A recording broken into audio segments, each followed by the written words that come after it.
Wow. Our entire society is built on our genitals. Everything's about genitals. Let's address the conditions that propagate violence. Hello, I'm Akshi. And I'm Shayna, and you're listening to Unpacking the Eerie. Over the course of our friendship, we quickly learned that we had very specific overlapping interests in true crime, the occult. And basically an intelligent ghost is one that can communicate with us, and it seems like it's responding. A psychologist saying it's really rare that serial killers engage in this kind of mixed methods killing. What the fuck? Mixed methods? Is this a research paper? Yeah. Conspiracy theories and other unknowns. Titanic was cursed. But there's so many people who report seeing the same very tall, slender, dark figure that appears to be a man just kind of looming over them, and they can't move. There's these random staircases that show up in the woods, and people don't know what they are. Intergenerational and historical trauma. Social, racial, gender, and economic justice. Women who were being targeted by the Green River Killer knew he existed and didn't want to say anything because they thought they would be harmed by police.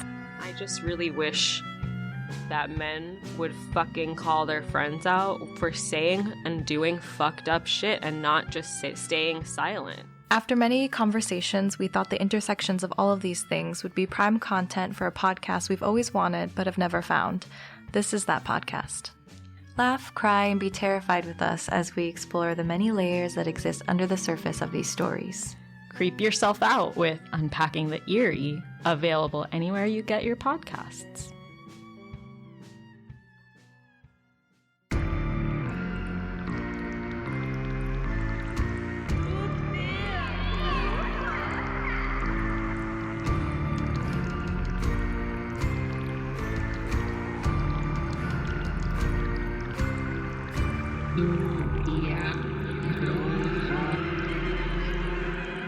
Good day, bienvenidos. Welcome to the new season of Tu Tia Bruja and the first day of Women's Month.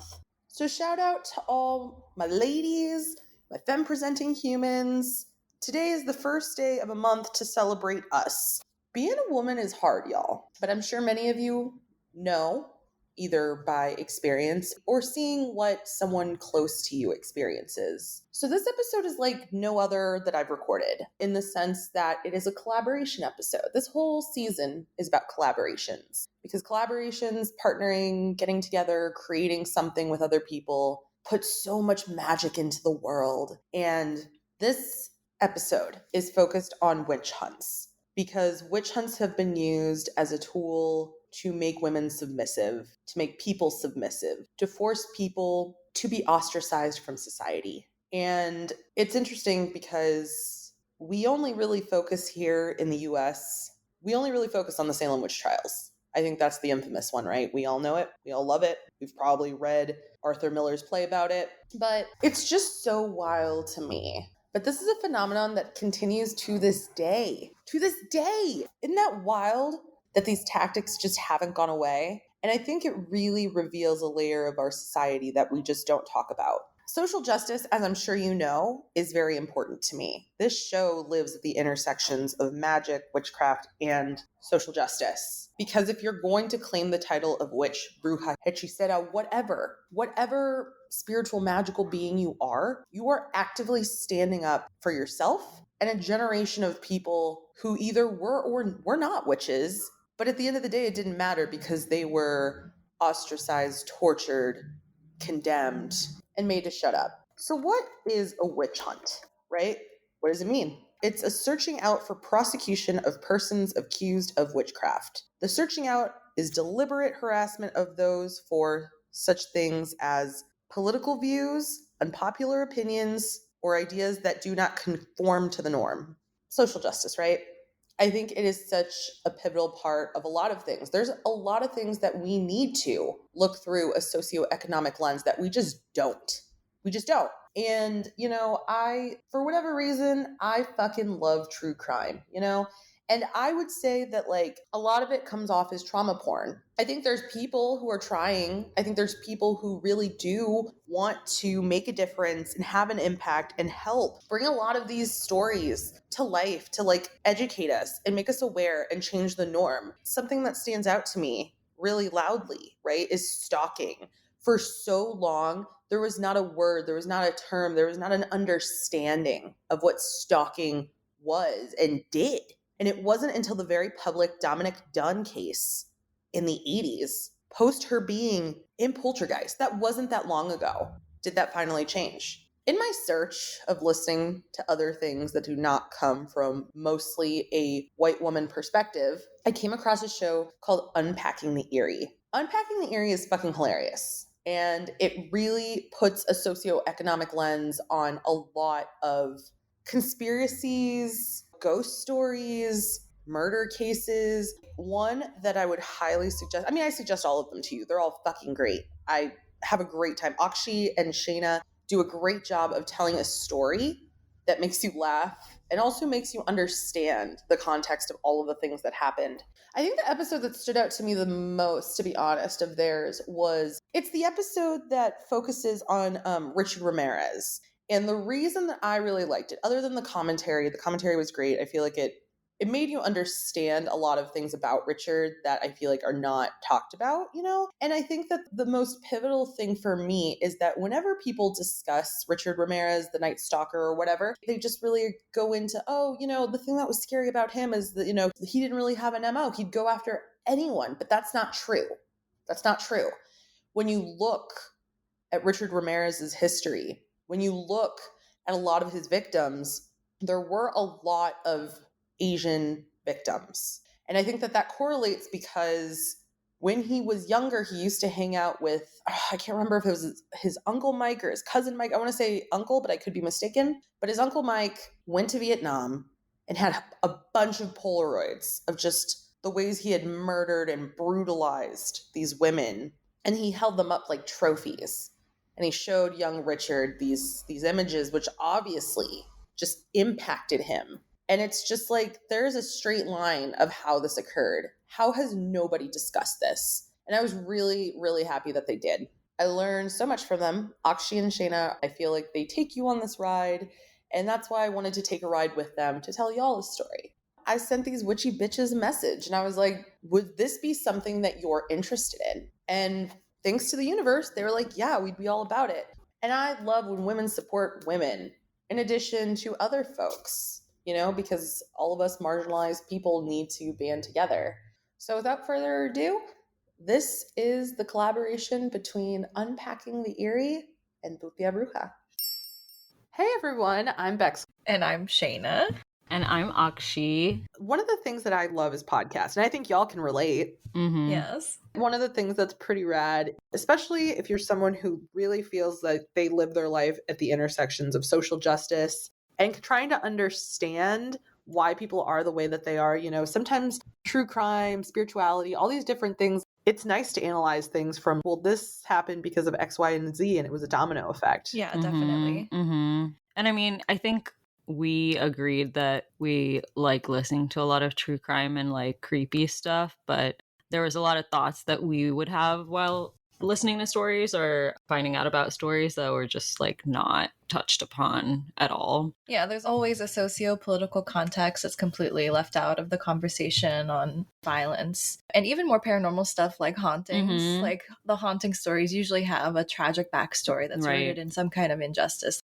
Paranormal phenomenon is just so whitewashed. So because of that, I think that we all wanted to come together and talk about some stuff that we find interesting. And there have been so many different things going off that are, this is divine timing. Mm-hmm.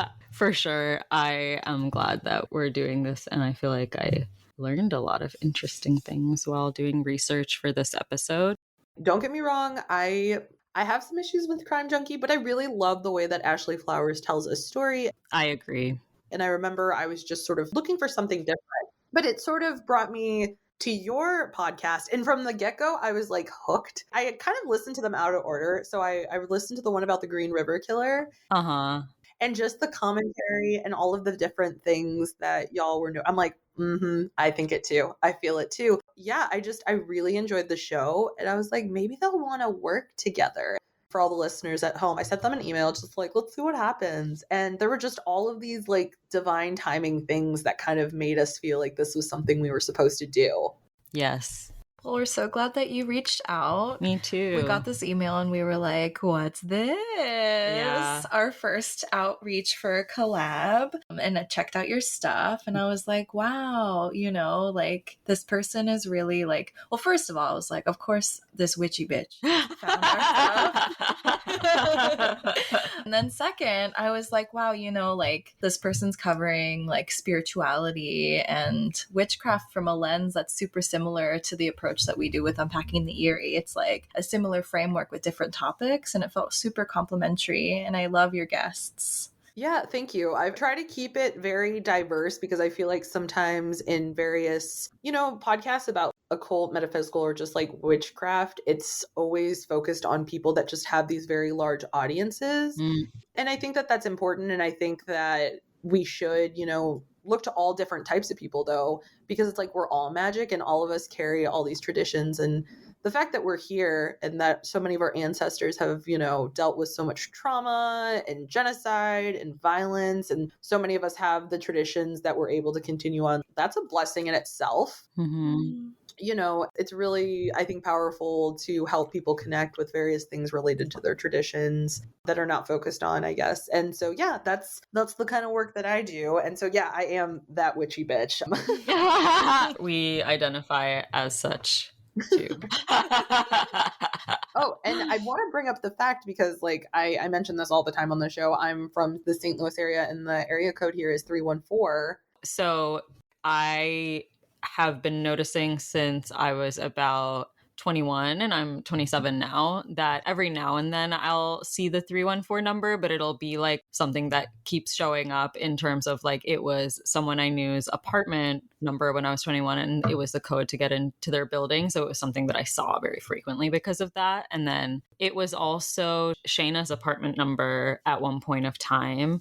And like I see it kind of out in the world too. And one thing that made me be like, oh, we for sure have to like follow through on this person reaching out to us is because your area code is 314 and I saw it in the phone number in your signature. So that's also funny because you had mentioned that precast, and I also at one point lived in an apartment that was 314, which was like on the street of where all this really creepy stuff in regards to events that inspired The Exorcist happened. Oh shit! What the fuck? I'll have to send y'all the link to that specific episode. Fuck. But yeah, so I lived on that street, which was a very like strange time in my life, and that was a really creepy building. I feel like 314 is that number that's associated with a lot of collaborations and magic related things. So yeah. Ooh. Well, it's interesting that you say that about The Exorcist because Shannon and I briefly talked about it last night because I watched The Exorcist when I was really young, probably like 10 or 11, and I couldn't get through the whole thing because it like freaked me out too much and I like had a fever from watching it. And then Shayna shared that I used to watch it to go to sleep as a kid. What? comfort movie. Yeah, some people watch Disney Animated shows, movies, yeah. And I put on horror movies to go to Not sleep. even horror movies, but like The Exorcist. That's true. The Exorcist. It wasn't the only one. There was also The Shining in rotation. But yeah, psychoanalyze that, audience. That's so funny. I actually have an episode where I talk about how I watched The Exorcist really young too, around like 8 or 9. And so I think that because of that particular case is just something that's always been very terrifying to me. And the fact that like the events that inspired that happened in my hometown, there's just a lot of layers. Yeah, that's creepy. It's kind of similar to how my life is weirdly parallel with Ted Bundy's because I had my internship at the same place that he apparently had an internship. And then I lived like 2 blocks from where his girlfriend used to live in Seattle. And then there was like something else, but just like, why? Why am I so tied to this man? This man. Also, not too far from there, the Monkey Pub used to be his watering hole. Oh, ew. Yeah, I think it's up Roosevelt. I'm not sure, but it's like in between where you and I were living. Yeah. If you walked, we would walk right by it. Yeah. In my old apartment, we lived right next to a super nice park. It's called Ravenna Park. It's in Northeast Seattle. Beautiful green park. It is creepy. But I'm sure that he spent a lot of time in there because it's very creepy, like at night, and there's like no lights at all, and it's covered with trees. So I'm sure he used it. I'm sure he used it. Yeah, I don't know. I never vibed with the park, and then I learned that Ted Bundy probably chilled there. I was like, oh, I really don't like the park. And the Ox would be like, you want to go on a walk to Ravenna Park? I'm like, no, bitch, I don't. I would go there in the daytime. Yes. Because there's usually a lot of people. That gives the same energy as like when you don't like somebody, but you don't have a reason, and then you find out that reason. Yes, always. Yes, there's always a reason. There's always a reason. And now I just trust it because I have not trusted it a lot of times and regretted it. Yeah. You know, it's funny because like ever since I was a little kid, I was just always so interested in scary movies and serial killers. I think I blame Unsolved Mysteries for that one. And then just witchcraft, you know? And I was always so scared of those things. They scared me, but I don't know. There's that whole thing where it's like the things that scare you sometimes are the ones that you like the most. And I definitely felt like that, you know? Yeah. Mm-hmm. Salem was always one particularly that I had so much interest in. I went to Salem once. It's kind of a commodified place. Yeah, that makes sense to me. Yeah, it felt very touristy, but you know, all the old structures are there, and the places where a lot of bad shit happened, like the trials, and then like the people who were responsible for putting the trials on, like where they lived, have been turned into pubs and stuff, which is kind of creepy. But I didn't go on the real tour because it costs a lot of money, and I was like, you know, I'm just gonna self-tour. It's fine. Self-tours are great. Us talking about Salem transitions. Oh, that's true. It does transition very well. Today, we're talking about witch hunts, and we wanted to give a broader context to what that looks like across the globe and over time. And really, the only witch hunt that gets talked about over and over are based in the West. Specifically, the Salem witch trials gets so much attention, and it really didn't last that long, and it really wasn't as many people as other places. Not that that minimizes what happened to them. It just says a lot about who we care about. Mm-hmm. For folks who don't know what the Salem witch trials are, or you know, I've heard of it and don't have like the information. The Salem witch trials began during the spring of 1692 after a group of young girls in Salem Village, Massachusetts claimed to be possessed by the devil and accused several local women witchcraft. So like this big wave of hysteria spreads through colonial Massachusetts, and a special court convened to address this in Salem to hear the cases, and this continued for about a year. So during this time, there was like a recent smallpox epidemic, and there were fears of attacks from neighboring indigenous tribes. And long-standing rivalry was forming between the more affluent community of Salem and the less affluent community. So there's this like class differential as well. So of course, it's like easy to scapegoat women, especially poor, houseless, or enslaved women. Those were all the women that were targeted for witchcraft. Most people know about Salem through Arthur Miller's play, The Crucible. I also read it in school. Did you? Yeah, I did too. In Singapore? Yes. What the fuck? We did it in my drama class, and then we like did role play stuff. What they didn't tell me in school was that actually The Crucible is written as an allegory for like the anti-communist witch hunts that were perpetrated by Joseph McCarthy in the 1950s.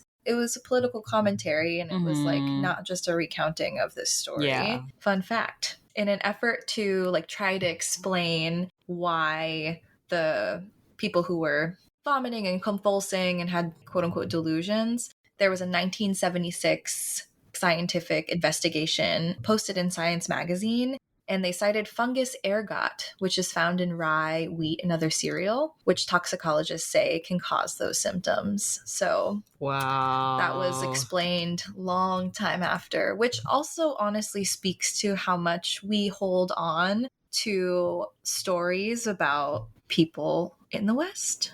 1976. Someone really put the time in to investigate that shit so long after. Yeah. I mean, same with Titanic, right? Same with Titanic. Yeah. Yes. They put a plaque at the bottom of the ocean. You can still go spend thousands of dollars to dive down there. What the actual hell? There were fucking genocides that don't get that recognition. So Excuse true. me. That's the Salem witch trials in a very small container. And on that note, I was talking about how we want to shed light on more international stories. And also, we look at witch hunts as something that's very much time capsuled in the past, but in reality, it's been happening continuously up until modern times, which is something that Akshi is going to cover. You know, just a content warning, like a lot of the stuff I'm going to be saying is super, super intense violence against women, like graphic violence against women. So just putting that out there. I'm going to start by quoting a survivor of witch hunts in India. This is a story of Chutney Mahato or Chutney Devi. And I want to quote her saying her story. She says, "I was married into a joint family in Jameshdpur in 1978.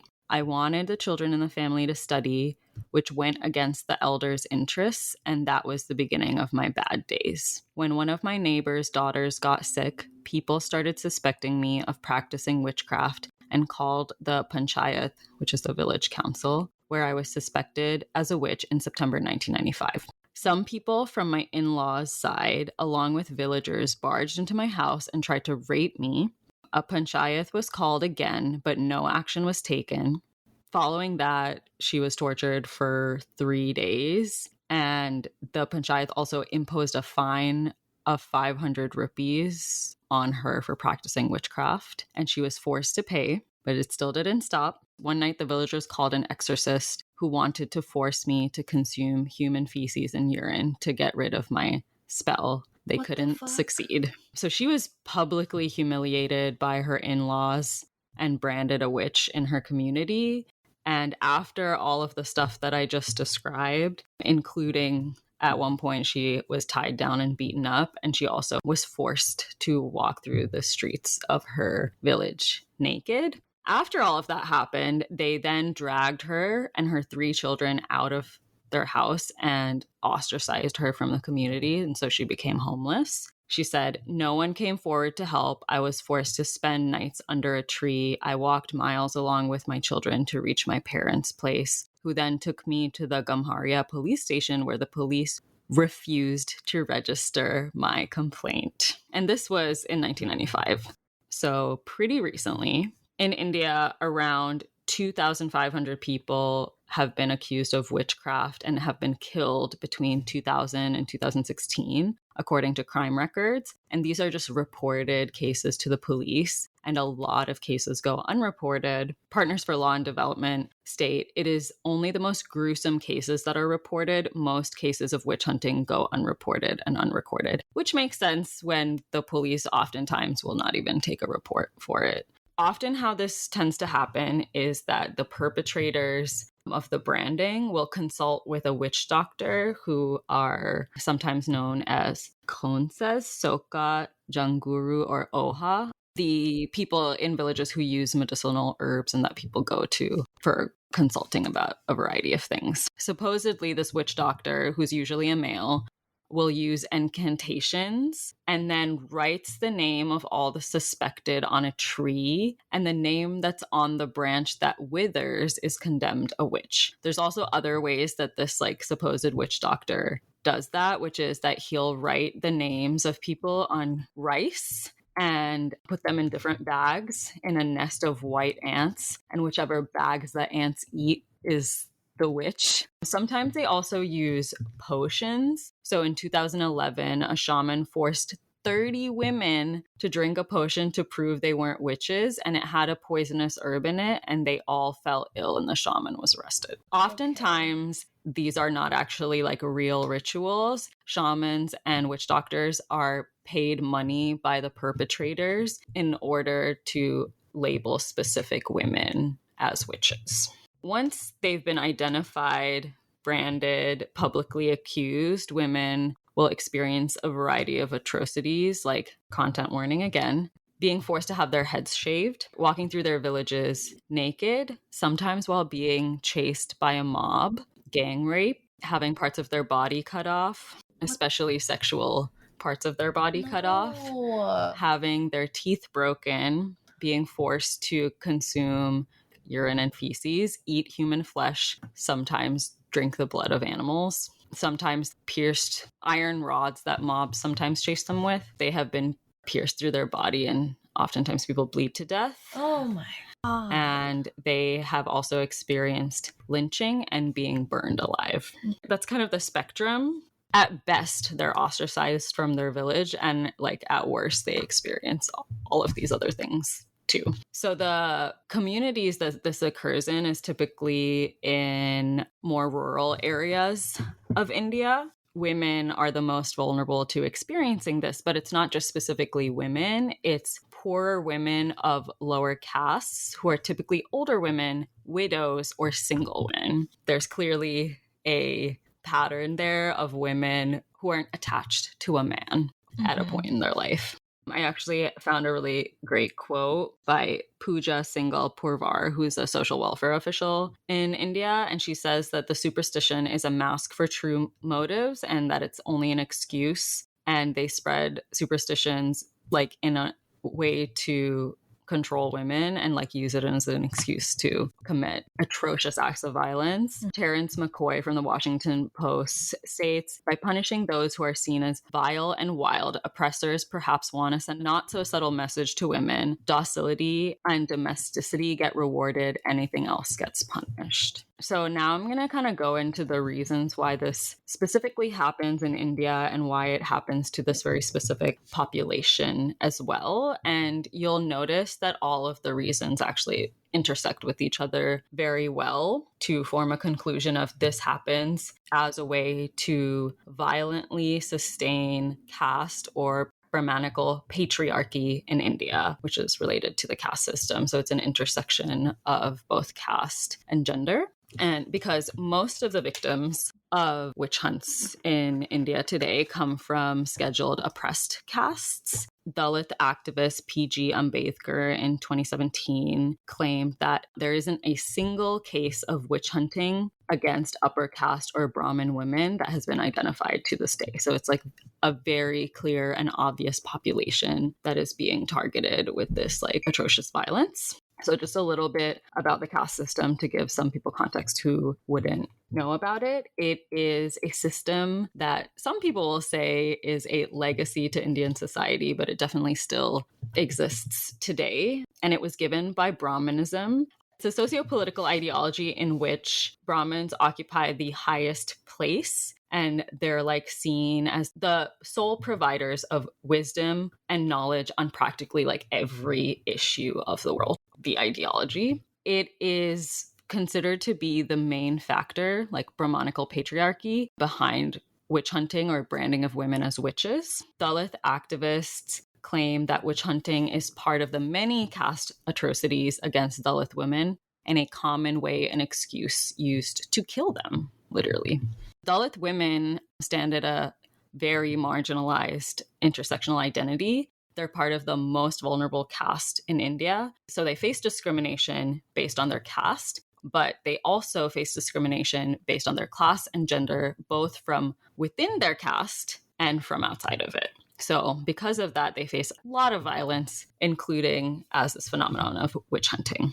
Tanvi Yadav, who was a research scholar in the Department of Public Policy, Law and Governance in Central University of Rajasthan, wrote a paper that's called Witch Hunting, a Form of Violence Against Dalit Women in India. And in that, she says, grabbing property, political jealousy, personal conflicts, getting sexual benefits, or settling old scores are found to be common reasons to declare a woman a witch. However, deep down, it is a conspiracy of Brahmanical patriarchy to control resources and sustain caste hierarchy by hitting where it hurts the most, inflicting injuries on Dalit women. There was a story about how this Dalit woman was branded as a witch by upper caste people in her community that didn't approve of her mother-in-law being elected the head of the village committee and the development work that her mother-in-law wanted to do. This victim told reporters that they had victimized her solely because she belonged to the Dalit community, and that the upper caste men in the community had made some unreasonable demands from her mother-in-law. And when she refused to fulfill those desires, they started torturing the victim, who's her daughter-in-law, after branding her a witch. And then the whole upper caste community like socially ostracized their whole family. So that's a story. And then another story is how one Dalit woman was blamed for a child's death in a landlord family and accused as a witch because this child died. Other women in her village stood in her support. And so the village authority disliked this and took this as an opportunity to kind of like teach these women a lesson. So all 4 women were branded as witches by the witch doctor, who was paid money by the perpetrators to do this. And he then forced them to drink a potion and use that as an excuse to brand them as witches. Often what happens is that whoever is like named the witch is chosen by powerful groups and their followers, usually in an upper caste. And they usually identify these witches in communities that have a lot of Dalit women in them. Dunby also states that one of the most common explanations for witch hunting is gender-based violence, in which vulnerable women are targeted by men in power. And witch hunting has resulted because of the successful enforcement of patriarchal order that forces women violently into a position below men and just like objectifies them so much to the point where, they have no autonomy, freedom of their life or body. Doing research on it, I was like, oh my God, what the fuck? And I started crying. I was mentioning this to Shayna the other day, like the way that men in India are just so violently oppressive towards women in such a like blatant way. Like I'm just thinking about a really famous case where in Delhi, this girl who was like in her 20s, like literally went out for a movie with her male friend and was going home around 8 p.m. And this group of men saw them together and was like, oh, you shouldn't be out like of the house with a man who isn't your father, brother, or husband. And they killed her friend and then gang raped her. And it was a really famous case. And it was pretty much, they were just policing her for being outside of the house after a certain point of time without like a male escort. Shit like this happens in India all of the time. It's like a spectrum of violence. And it's just something that women honestly are taught to expect in their lives. That's really terrifying to me to just think about people's capacity for violence, especially male violence. It is literally so terrifying. Mm-hmm. And to feel no more remorse after and instead, I don't know. Feel like justified in it. Or like pride. Or yes. Yeah. As if it's tied to like your worth as like a man. Yeah.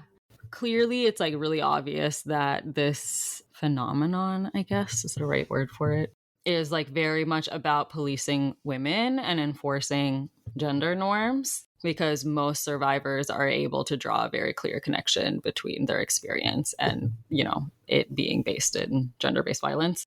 A lot of women recall that they were branded as witches not because they caused any harm to anyone else, but because they broke gender norms by either refusing a sexual advance from a man or by inheriting land. So that's really interesting. This land possession reason is also a very common reason why this witch hunting happens. And basically, like fields, homes, lands, livestock are all resources that can be stolen through witch hunting, because many victims are childless widows who have property rights. When they die, their property is passed on to the nearest male relative in their family.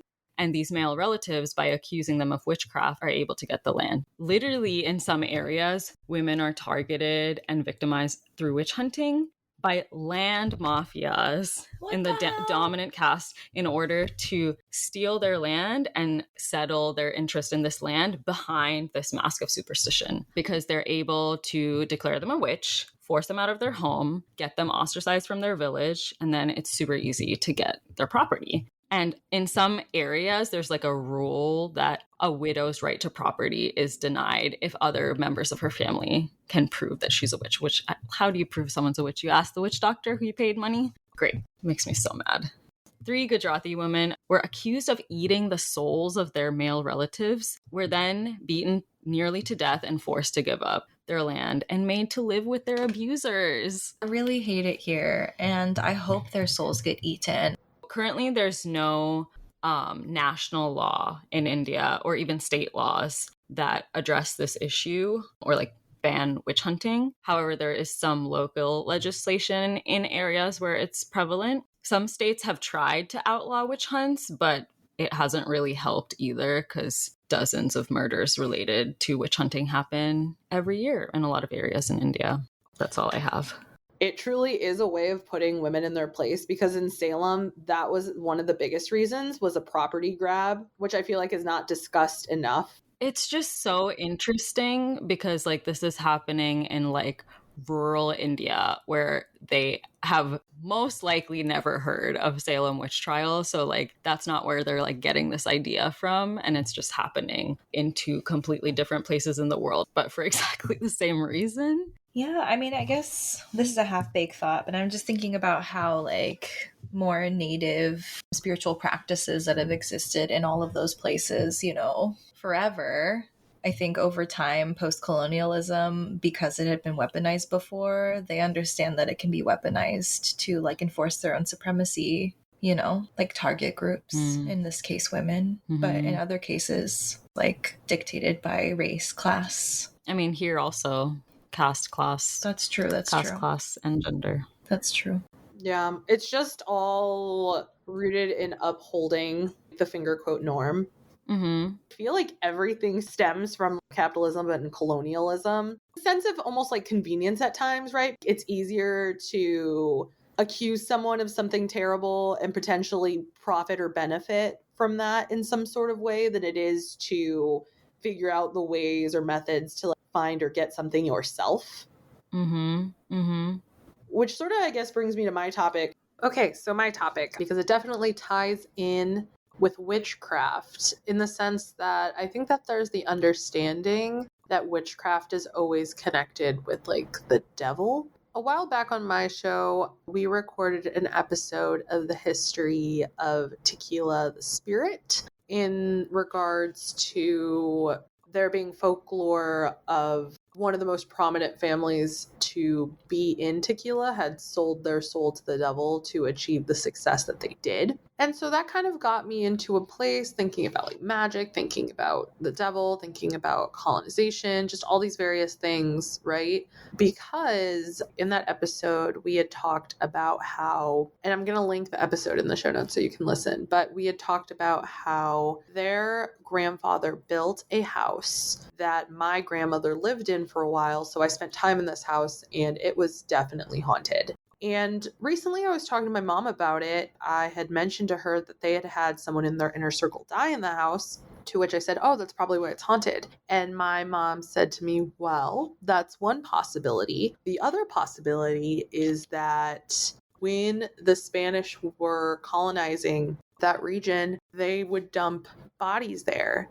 And so I started to dig a little bit more into just the history of colonization in Mexico specifically. So let me set the stage for you, because I did not know this. And to be quite honest, the monarch in Spain is a little confusing to me. So I'm going to kind of break it down and get it up to the point of witch hunts. So Isabella and Ferdinand married in 1469, which respectively unified their kingdoms. They were known as the Catholic monarchs. And in 1478, the Spanish Inquisition began as a dual effort to stomp out any faith that was not Catholicism, primarily eliminating any Jewish people in any of the land that was Spain or their territories and or any other kingdoms that they ruled, which they did have a lot of Europe at the time. and that later changes to expand onto more. So it was a dual effort on their parts, and in 1492, Columbus is sent to the finger quote New World. In 1504, Isabella dies, leaving Joanne, her daughter, to take her place as queen. So soon after that, they start to see an influx of silver from the New World. So it sort of starts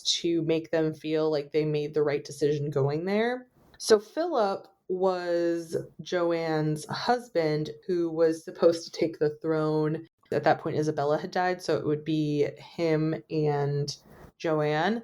However, Ferdinand just really enjoyed being king, so he had signed all this legislation and then essentially tried to figure out a way to get out of it. Well, he is lucky, I guess, is a way of putting it, because in 1406, Philip actually dies, so Ferdinand is allowed to continue his reign. And Ferdinand dies in 1516. So Charles' son, who was raised in Belgium, comes to Spain and, being hungry for the throne, locks up his mother in a convent for being mentally ill.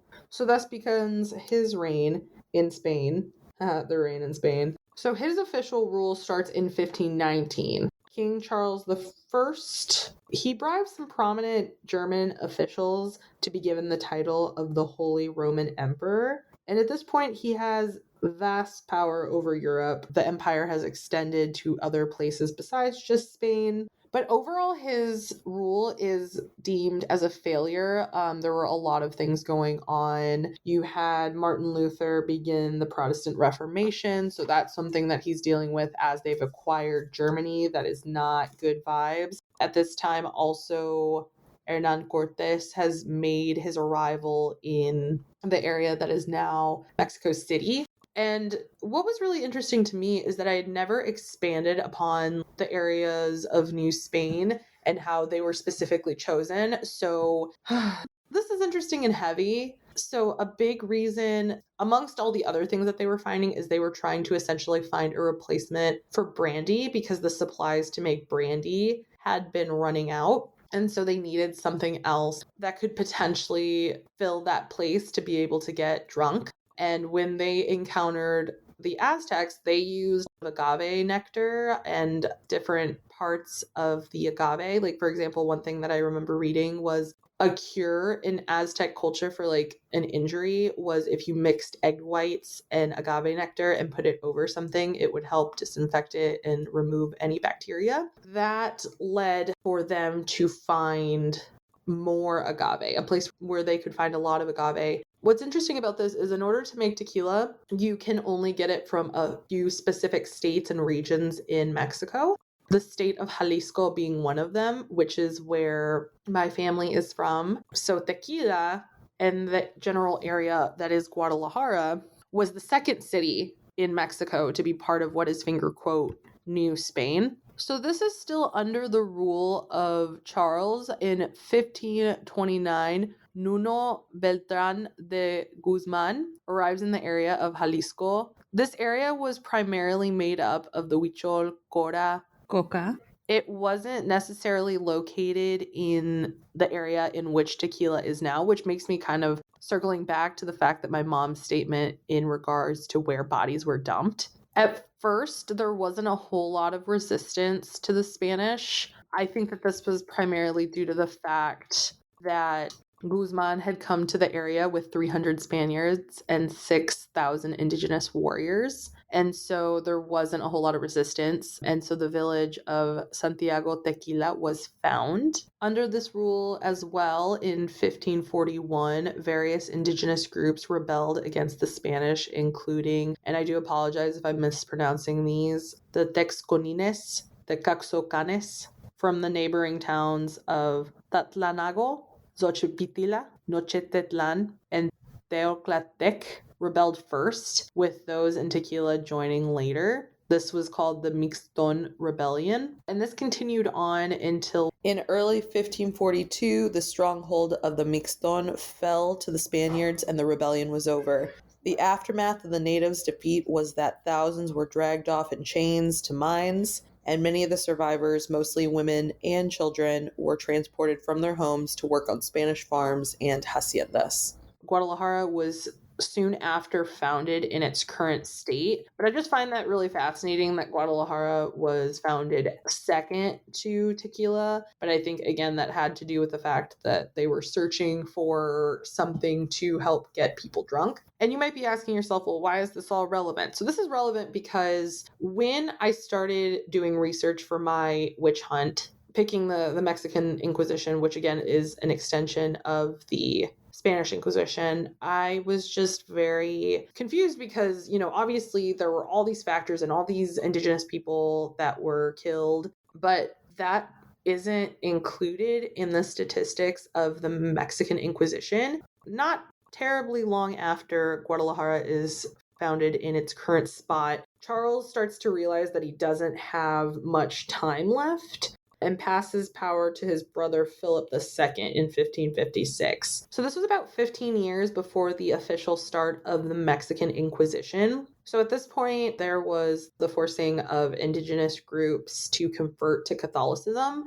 Philip has gained power, and he is kind of busy, right? Because at this point, they've acquired a lot more different countries. You have all the effects of Martin Luther and the Protestant Reformation. So he decides to allow for bishops to decide what is, finger quote, blasphemous. This is sort of where Brujeria was created, because if the bishops didn't find it to be blasphemous, people could carry on with their traditions. And it's interesting because Mexico is a Catholic country, but I did an interview about this. I'll include the links to the episode about how Catholicism in Mexico is a little bit of a mockery because there are so many different layers, and it's about being able to practice in plain sight. So you have the fusion of African culture, indigenous culture, Jewish culture, all these various aspects, parts of Spanish culture, all fused into one in a way to be able to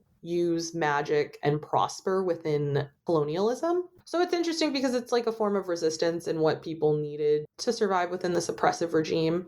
What's the most upsetting for me is realizing that the land that was colonized and taken from my ancestors was just so that they could drink and be able to find the sources that they need to be able to drink. And also the fact that the specific numbers associated with the Mexican Inquisition say that only 50 out of the 324 people that were prosecuted were murdered, and completely excludes all of the indigenous people that were killed. And those 50 that were killed were specifically killed for being Jewish. Yeah. Or even if there were documents of it, just getting rid of them because it's not worth saving. And honestly, it's just, I think that this topic, and, we have one more story to share, but the fact that it just keeps reminding us that is the underlying why these happen is just oh. The devil is also colonialism and arguably capitalism in my bit as well. Surprise! So we talked about the Salem witch trials, and people know about that shit. But I would guess that very few people know that there are very similar occurrences happening in Okinawa very close to the same time and beyond that time. Not dissimilar from other places that we have talked about. And the shamans or the witches that we're going to focus on that are native to Okinawa are called Yuta, which we'll get to in a second. I also wanted to talk about how before 1879, Okinawa was a separate country from Japan. There's a lot of discourse around Okinawans having their own culture, it is their own space, and they're just colonized land by Japan, and there are still people fighting for that to this day. So I just really want to honor that. But before this, they were called the Ryukyu Kingdom. In the early 15th century, which is the earliest I'll go back to in this history, the Sho kings ruled the Ryukyu Kingdom. This area is kind of situated between Taiwan and Kyushu, which is an area in the southern part of Japan. And this happened from the early 15th century all the way through 1879, which is when it was annexed by Japan. And what set them apart from the surrounding spaces was that they actually didn't have an army, and their survival was based on trade and diplomacy. That was their livelihood, and it worked well for them for a long time. They're just chilling. The Ryukyuan ships were often provided by China, and it helped them trade at ports in Vietnam, Korea, Japan, Java, Malacca, Patani, Palembang, Siam, Sumatra, China, and others. They traded materials that were from Japan, such as silver, swords, fans, lacquerware, and folding screens, materials from China that included medicinal herbs, minted coins, glazed ceramics, and textiles, materials from Southeast Asia that included rhino horn, tin, sugar, iron, and sappanwood. They also helped trade Indian ivory and Arabian frankincense. So, worldly ass bitches. And while other nations were, organizing how they're going to invade other countries, the Ryukyu Kingdom was especially known for being honest brokers because they were just wanted to do their trade and live their lives. They were actually known to China as the country of courtesy, and the Ryukyu Kingdom was pretty peaceful, and they had a lively local culture. And they also managed to avoid a lot of invasions for a long time, thanks to their role in international trade.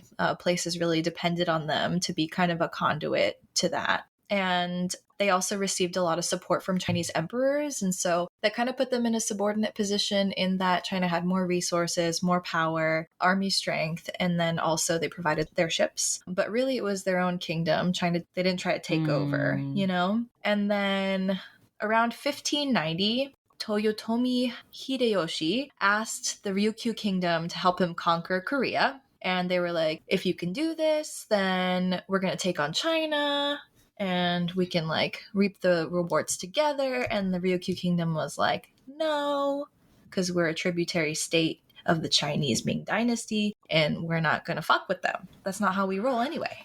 Not our thing. Not our thing. We just want to trade and we want to chill. Was the vibe that I got. Yeah. Sounds chill. It sounds chill.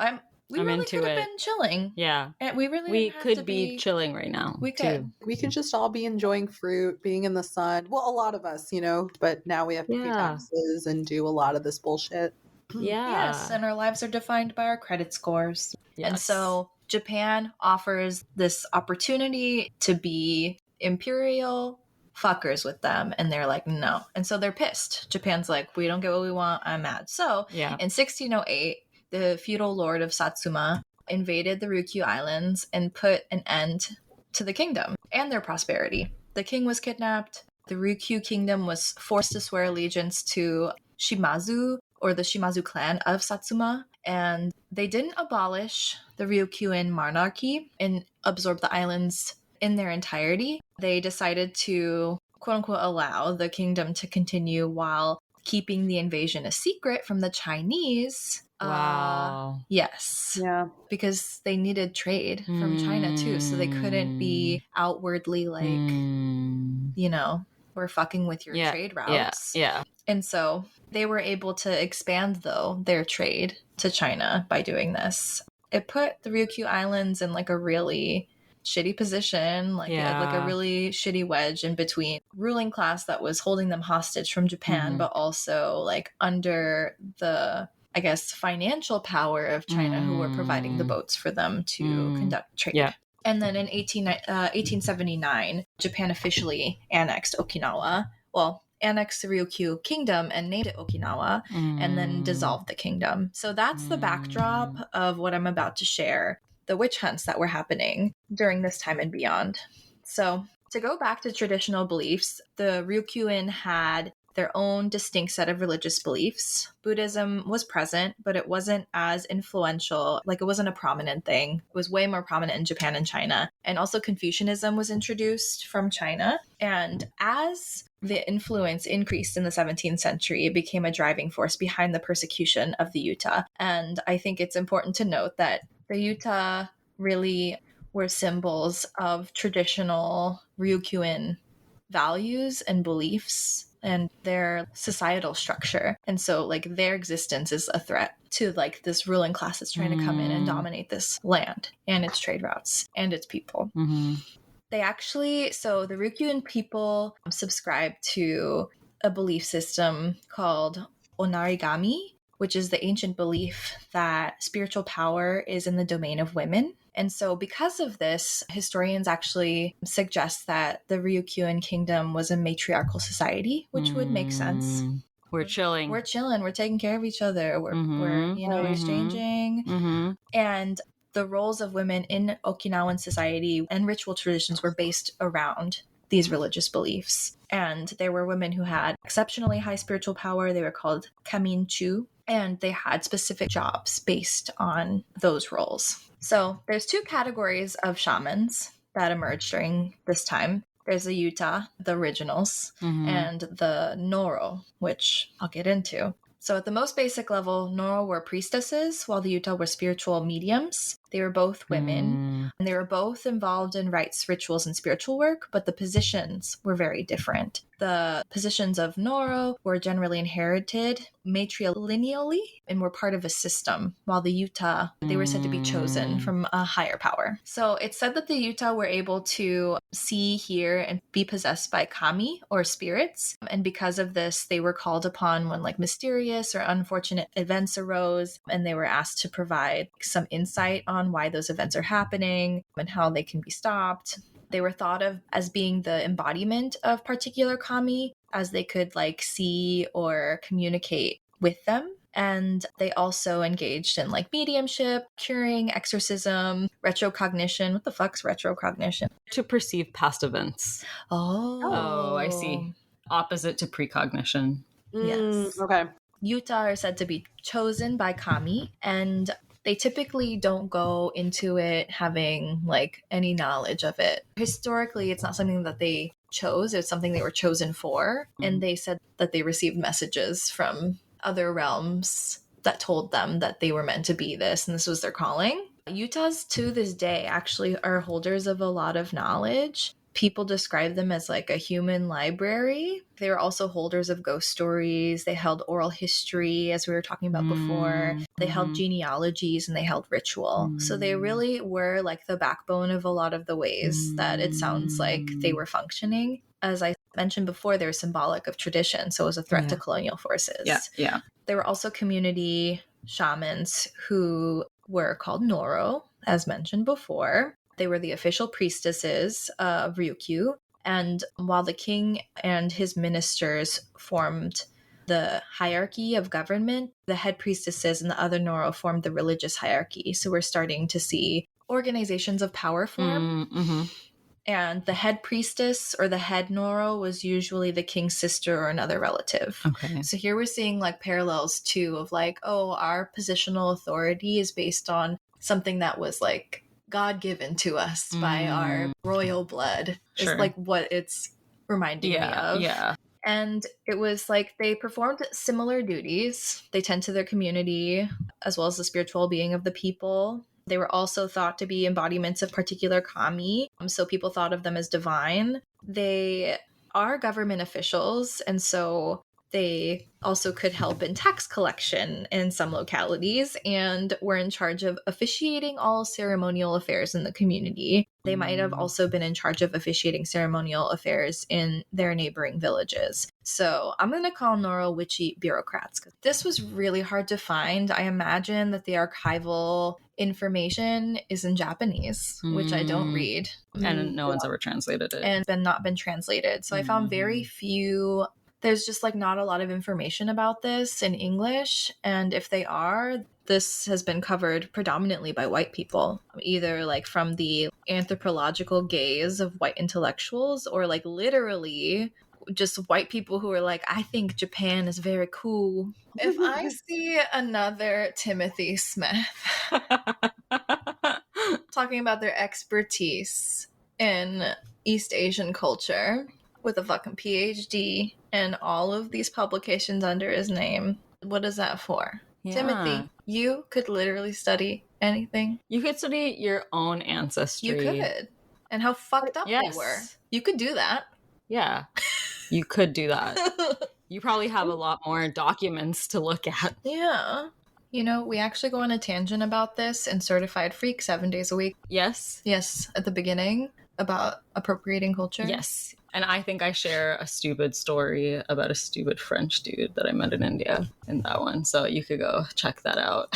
We'll attach the link to that in the show notes. Yes. Oh, delightful. So there's more. These witchy bureaucrats, they were saved from the persecution. Okay, we were talking about limited archival records, at least from my perspective, because it's what I can access. But they analyzed stuff from like the late 17th and early 18th centuries, and Yuta were like routinely accused of summoning spirits to murder, sometimes on behalf of a client or sometimes like based on their own personal vendettas. And so like then they were targeted, and then most quote unquote murder cases, the royal government received notification of the incident, and then they conduct an investigation based on I don't know what, and then the accused woman generally had to be paraded around the village, not dissimilar from your stories, Akshi. And then they all decided if she was going to be beheaded or once in a while exiled. So that was typically... Holy shit. Yes. Yeah, it's always at best exiled, socially ostracized. But usually that's not the only thing that happens. Yeah. And also, I was reading that many of the Yuta during this time and beyond were coupled in with sex workers. And I read in another space that like Noro were typically assumed to be celibate. I don't think it's like a hard guideline. They just assume them to be celibate. So I'm seeing this duality of like Noro representing some type of an ideal kind of woman that benefits the hierarchy and benefits like the colonial powers in that space. And I'm seeing like Yuta as like the direct opposite of that. You know, we're just going to lump you in with like evil magic and also sex work. An abomination. No, they didn't say that. That's the vibe. That's the vibe. Yeah.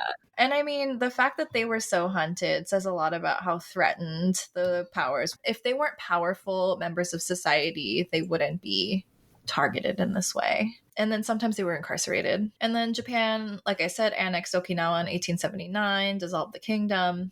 In the 1930s and 1940s, more witch hunts occurred, this time conducted by the Japanese Special Higher Police in Okinawa, the most southern and remote part of the prefecture. And then there was the Battle of Okinawa, which is going to be depressing, and I'm sorry.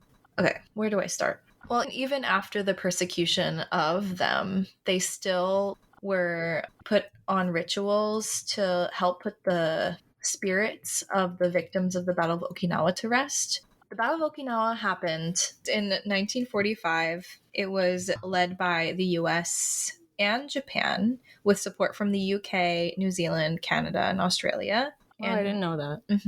And it was really fucked up. A lot of like innocent people died, as with all imperial war like scenarios. Yeah. The official US 10th Army count for this 82-day campaign was a total of 142,058 bodies, including civilians who were forced into service by the Imperial Japanese Army. There was about 42,000 of those who were non-uniformed civilians who had been killed in crossfire. The Okinawa prefecture's estimate is over 100,000 losses. So like the US was like 42,000, but in Okinawa, they're like, no, over 100,000 of our civilians died. There was a lot of rape and torture by American soldiers, as we mentioned in like, I think we've mentioned this multiple times in different episodes. Yes, we mention it in the Richard Energy episode. That's right.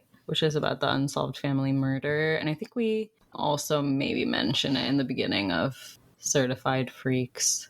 Also, more recently, the Japanese Ministry's Textbook Authorization Council allowed publishers to reinstate the reference that civilians were, quote unquote, forced into mass suicides by the Japanese military.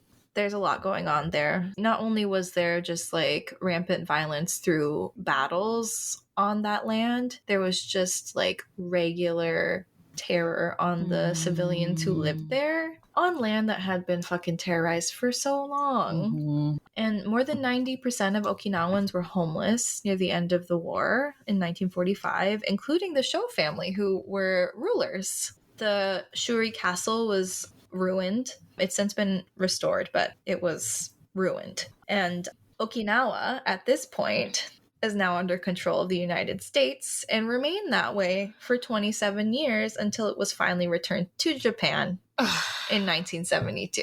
Yeah, what the fuck? They're just playing catch with this island. Yeah. But the Yuta actually helped lay spirits of the victims of the Battle of Okinawa to rest, as mentioned earlier, despite all of these conditions around like their persecution, but also the persecution of Okinawans in general. Because after this, obviously, there was like a lack of mortuary rituals.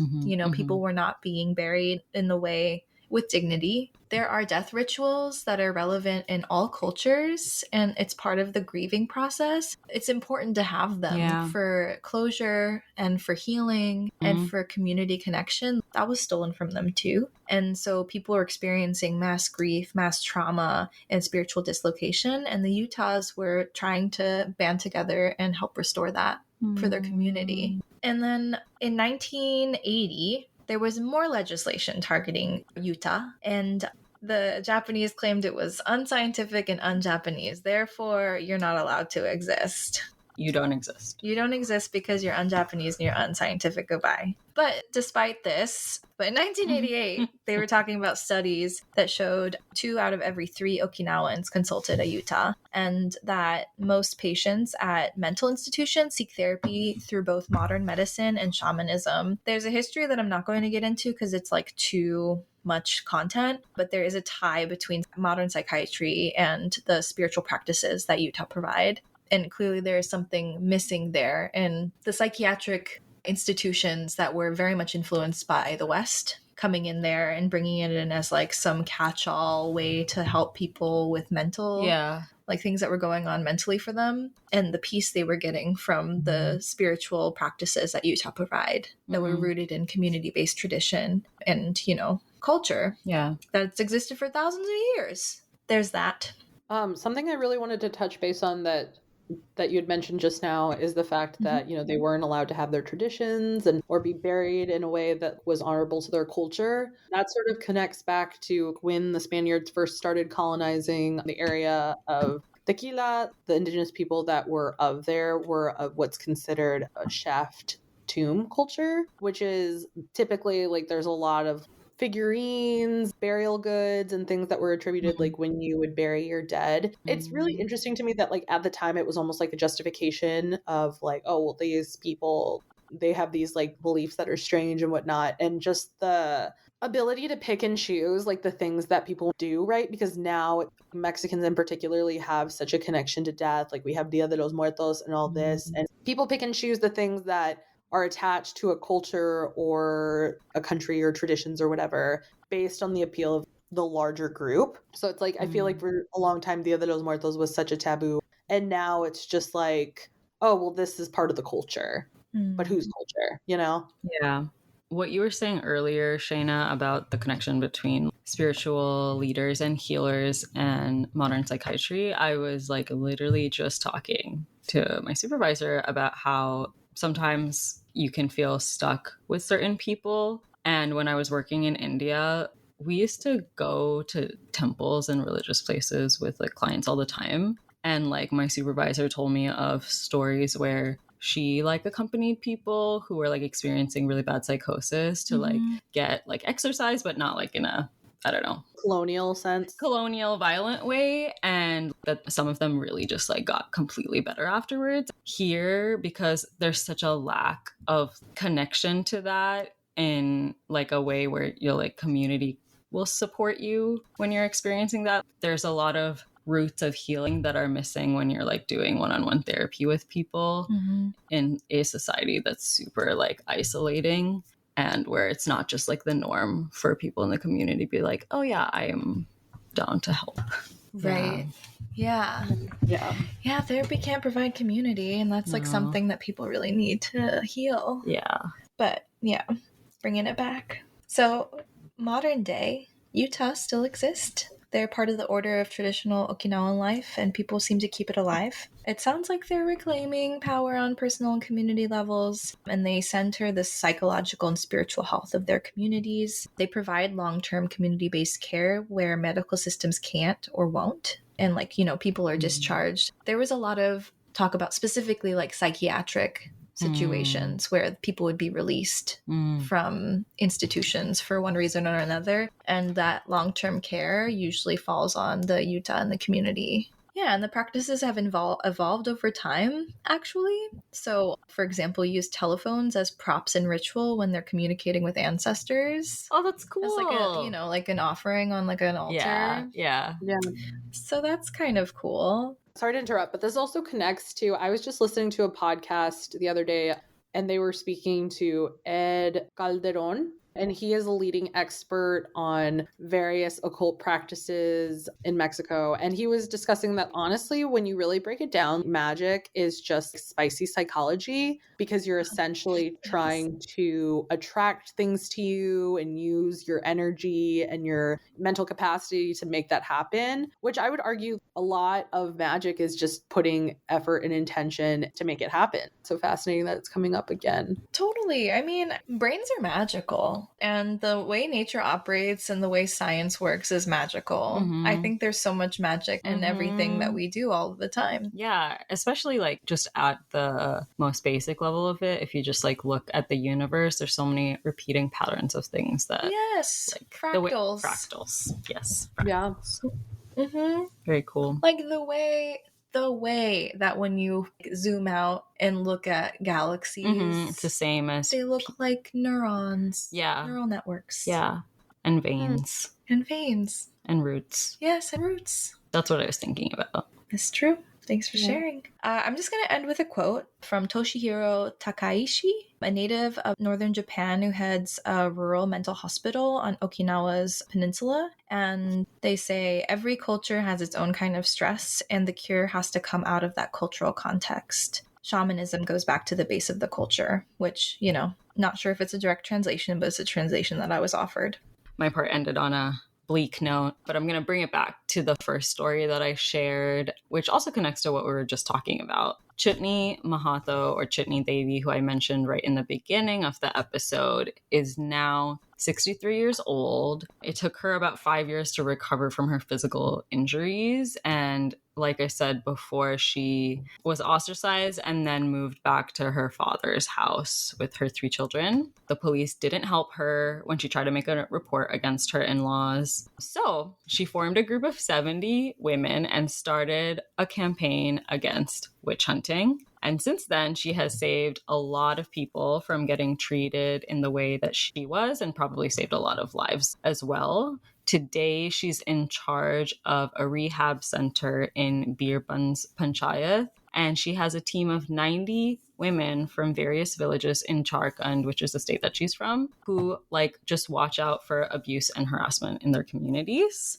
In the past 25 years, she's rescued more than 125 survivors of witch hunting. Wow. And believes that it can be a practice that's abolished if more awareness is brought to the subject. So actually just this past year, so in 2021, she was awarded the Padma Shri, which is the 4th highest civilian award in India. And it's a recognition of like contribution in various spheres, but it was for her fight against witch hunting. She's like so famous that women from neighboring states will now approach her seeking assistance in cases. So some women recently came to her from Orissa seeking help against witch hunting, and they stated to her that they're followers of Guru Mata, so their way of worship is different from the people who are persecuting them, and that because of that, they've been torturing them for the past 3 years and not allowing them to plow their paddy fields. And they stayed with Chutney for 3 days and returned to their village after she told them she would definitely visit and help them find a solution. This is kind of sad. She still puts vermilion on her forehead, which is like a symbol of like reverence, and only married women wear it. It's a symbol of marriage. And she says, thinking one day her husband will be proud of her and accept her back. Oh my God, what the heck? Yeah.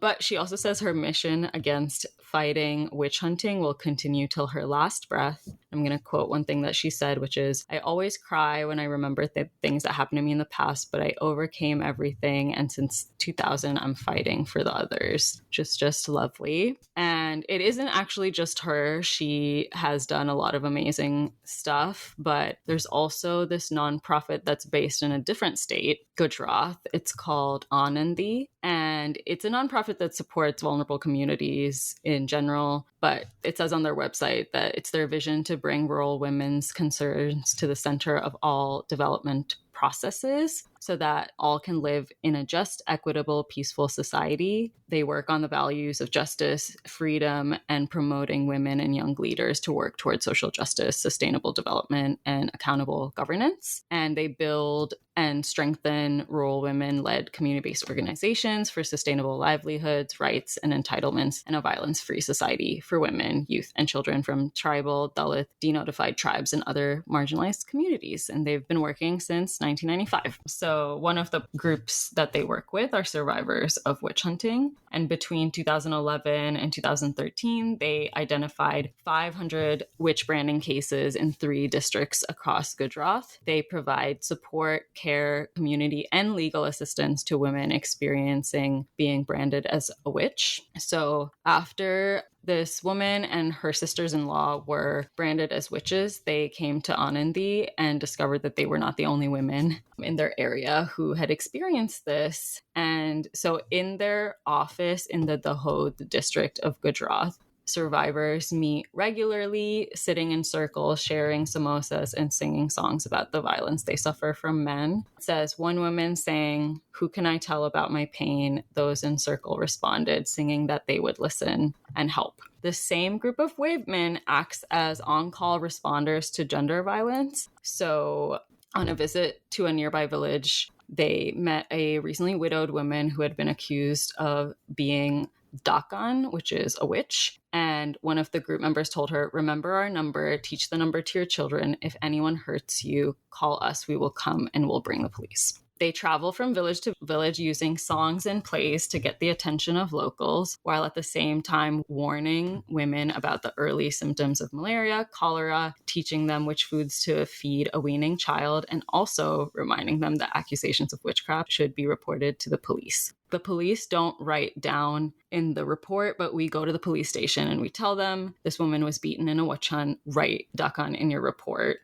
Yeah, this person says accurate reporting will also help with shedding more light on the extent to the problem. And they are working to push the state to have more legal policies and laws that punish men for this practice. One of the women said, "We protect each other. It's how we find strength." And some of them are even learning the law and have asked for a desk in the local police station so that they can advocate for women who walk in to report violence, which is just amazing and reminds me so much of just transformative justice practices here, where stuff like that exists everywhere. It's just community response. If for people who don't know, transformative justice is a political framework and approach to responding to violence, harm, and abuse without creating more violence and or also using harm reduction to lessen the violence. And it was created from Indigenous communities, Black communities, immigrant communities, poor and low-income communities,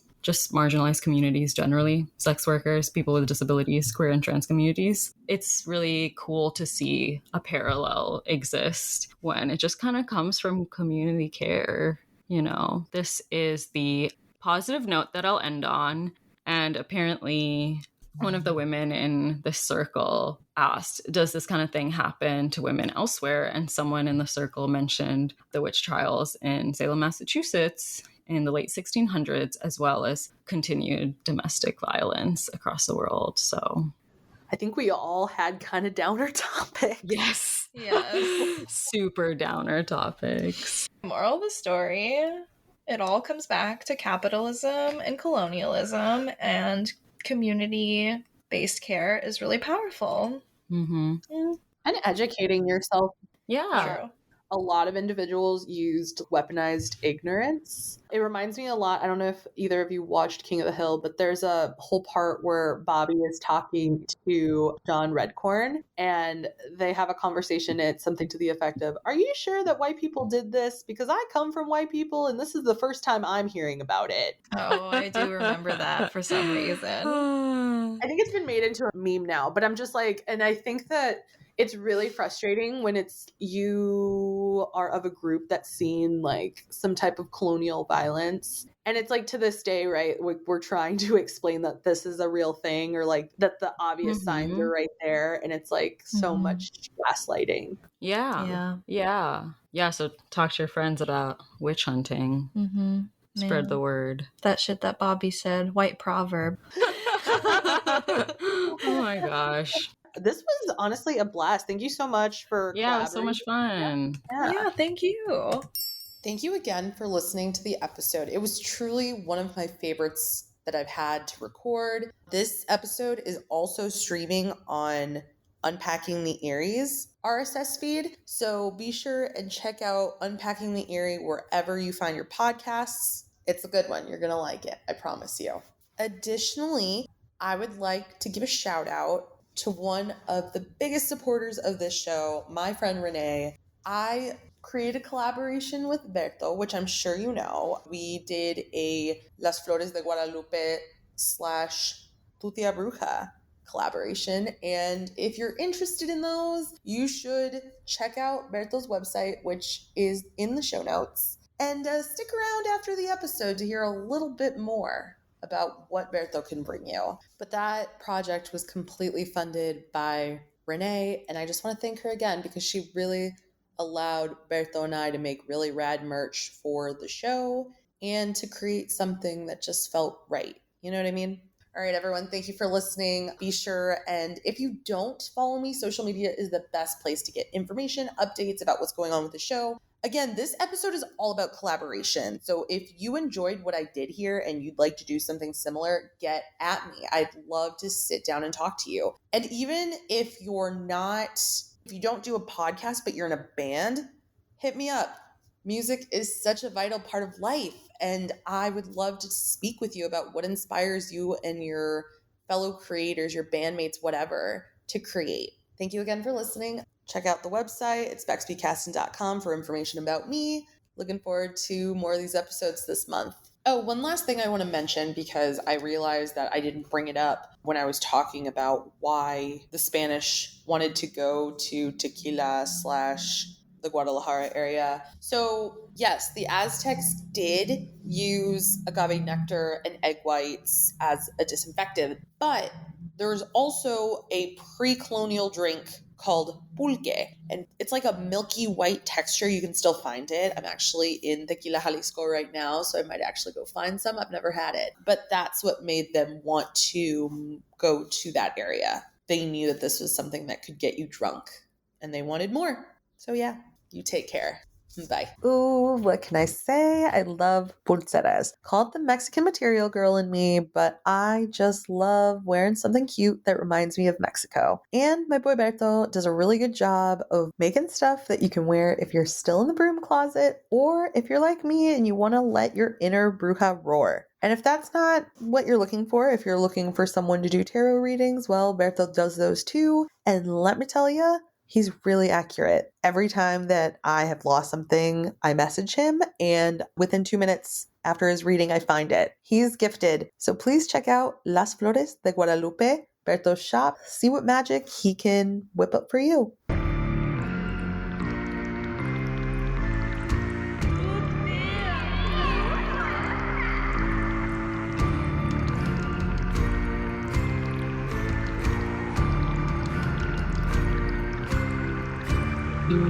Yeah.